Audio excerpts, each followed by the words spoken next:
Hello, welcome back to the channel. Today I am going to give you 3 reasons why I think this is Canon's best portrait lens. This video, the primary shot right here, is also being filmed on the 85mm f1.2 RF lens, and it is a mile away across from me. Let me go ahead and show you some b-roll of how far it is just to get this look to it. Also, if you are new here, know that my lens reviews are not technical. They are more so practical because honestly, I can care less about the build quality and care less about all the numbers and everything. What I do care about is one question, and I want that one question answered. Can this lens take good photos? That's it. So that's what this lens review is going to answer. Okay, reason number 1, this lens does not miss even at the shallowest depth of field. I mostly shoot on the Canon R5 and I mostly shoot weddings and engagements.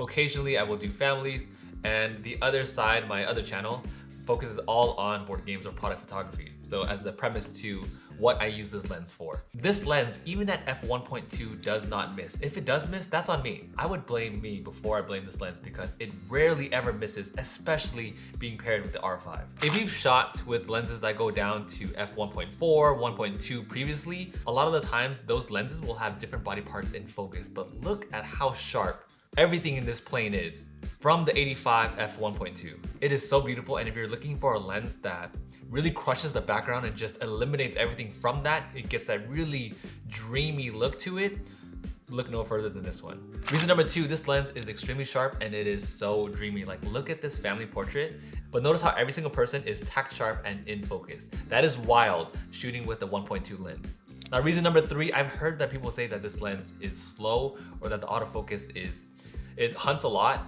but that's not what I found. Like, this lens is lightning fast. Now, here are a couple examples. Just look at how quick it is to find the subject. Honestly, the whole RF line of mirrorless lenses is just in a class of its own, especially compared to like the EF lenses.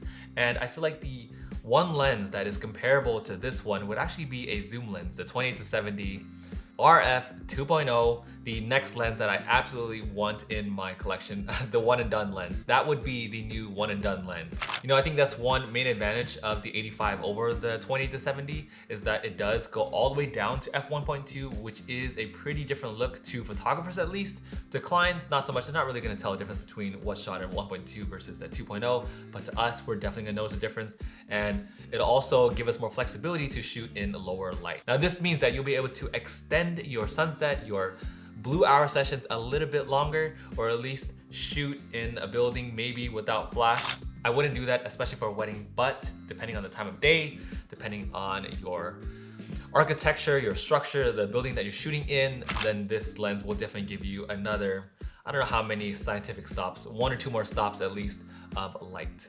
Now, switching on over to the downsides of this lens, aside from its crazy price at $3,000, which is the most expensive lens that I've ever purchased from Canon. Aside from the price, there are 2 other things that you should know. First off is the minimum focusing distance. If you're shooting in an area that is limited in space, I would not recommend using this lens because it has a crazy minimum focusing distance. This is it right here up on the screen.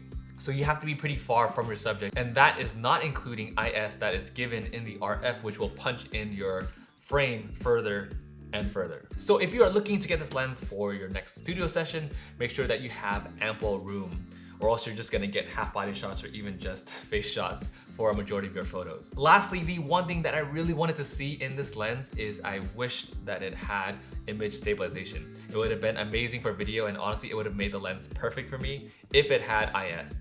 It's a big downer for it not having IS, especially if you're shooting video. So if you are looking to get this for video, know that you're probably either gonna have to shoot slow motion, because if not, this footage is pretty unusable shooting in 24. For photos, it hardly matters at all. You don't need IS, especially when you already have IBIS for the R5 as well, the R6. And those are my thoughts about my favorite portrait lens that I never leave home without ever.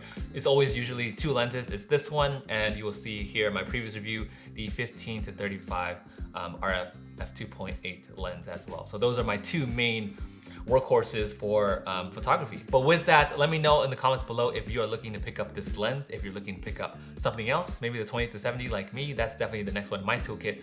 I want to know what you're picking up next. Thank you all so much for joining me on yet another lens review, and I'll see you all in the next video.